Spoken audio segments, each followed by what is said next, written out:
তো ভাঙড়টাকে ছেড়ে দিতে পারতাম, ছেড়ে দিলে যিনি জেলে ছিলেন তিনি এখানে আসতেন, আর এই বিলের যিনি বিরোধিতা করেছেন একটু আগে তিনি এখানে আসতে পারতেন না। আমি দেখছি শুভেন্দু অধিকারী বিধানসভায় উঠে দাঁড়িয়ে নওশাদকে বলছে যে আপনাকে বলছি ভাঙড় থেকে আপনি জিততে পারতেন না, ওখানে তো আমাদের 70,000 আছে। আমাদের 70,000 আছে মানে প্রতি ভোটে ভাঙড়ে এত মরে কেন? এবারে প্রথম ভোট, ভাঙড়ে একটাও মৃত্যু নেই। ওখানে তো বিজেপি স্টেক নেই, আমাদের তো 70,000 ভোট আছে, বাকি তো আপনাদের এ টিম বি টিম। ভাঙড় বিধানসভা কেন্দ্রের মধ্যে হিন্দু ভোটার 70,000, সেটা আমাদের 70,000।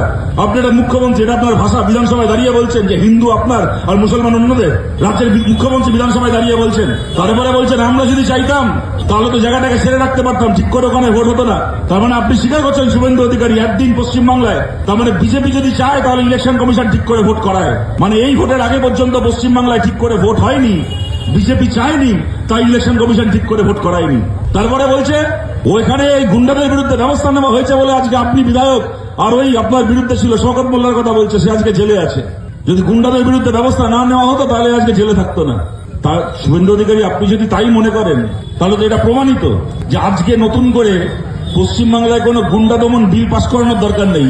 ভারতের সংবিধানে যা আইন আছে সেই আইনের জোরেই শওকত মোল্লার মতো ক্রিমিনাল মাফিয়াদেরকে জেলে ঢোকানো যায়। আপনি শুভেন্দু অধিকারী আপনি নিজে বিধানসভায় দাঁড়িয়ে সেটা বলছেন। এই জাভেদ খান থেকে শুরু করে, এই ঋতব্রত ব্যানার্জি থেকে শুরু করে, এই ববি হাকিম থেকে শুরু করে, তৃণমূলের এই একটার পর একটা এমএলএ ছিল, মন্ত্রী ছিল, এর আগে তৃণমূলের নেতা ছিল, তাদেরও জেলে যাওয়ার কথা ছিল। তারা যে অত্যাচার করেছে, কেউ খুন করেছে, কেউ ধর্ষণের আসামি, কেউ মাইলের পর মাইল পুকুর ভরাট করে বিল্ডিং তুলেছে, এদেরও জেলে যাওয়ার কথা ছিল। কিন্তু যে কটা জিতেছে সে কটাকে আর জেলে ভরবে না। এখন তাদের সঙ্গে সেটিং করে নিয়েছে, সেটিং করে এখন বিধানসভার ভেতর সরকারও বিজেপি চালাচ্ছে, বিরোধী দলকেও বিজেপি চালাচ্ছে। এই সব্যসাচী আজকে হেরে গেছে বলে জেলে আছে, সুজিত বোস আজকে হেরে গেছে বলে জেলে আছে। এরা যদি আজকে জিতত এরা কেউ জেলে থাকতো না। এরাও আজকে শুভেন্দু অধিকারীর সঙ্গে হোটেলের ঘরে মিটিং করে বিধানসভার ভেতর বিজেপির পোষা বিরোধী হয়ে বিজেপির দালালি করতে বিধানসভার ভেতর বসে। গুন্ডাদের বিরুদ্ধে নতুন আইন আনতে হচ্ছে, কারণ এটা গুন্ডা দমন আইন নয়, এটা বিরোধী দমন আইন।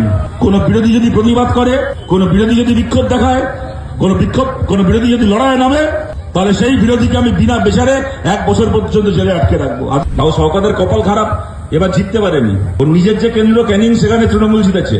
এবার ওকে যাতে হারানো যায় তার জন্য ওকে মুরগি করে মমতা ব্যানার্জি ভাঙড়ে দাঁড় করিয়েছিল, যা ওখানে গিয়ে হেরে আয়। যথারীতি হেরেছে। আজকে হেরেছে বলে ওকে এখন আর দরকার নেই শুভেন্দু অধিকারীর, ওকে বিজেপির দরকার নেই, ওকে জেলে ঢুকিয়ে দিয়েছে। যদি জিতত, যদি ভাঙড় থেকে জিতত, যদি ক্যানিং এ দাঁড়িয়ে জিতত, জেলে যেত। নিজের বিধানসভা এলাকায় নিজের কর্মীদের সঙ্গে দেখা করতে এসছে, তাকে 42 দিন জেল খাটিয়েছে। সে ক্যানিং এর বিধায়ক ছিল, ভাঙড়ে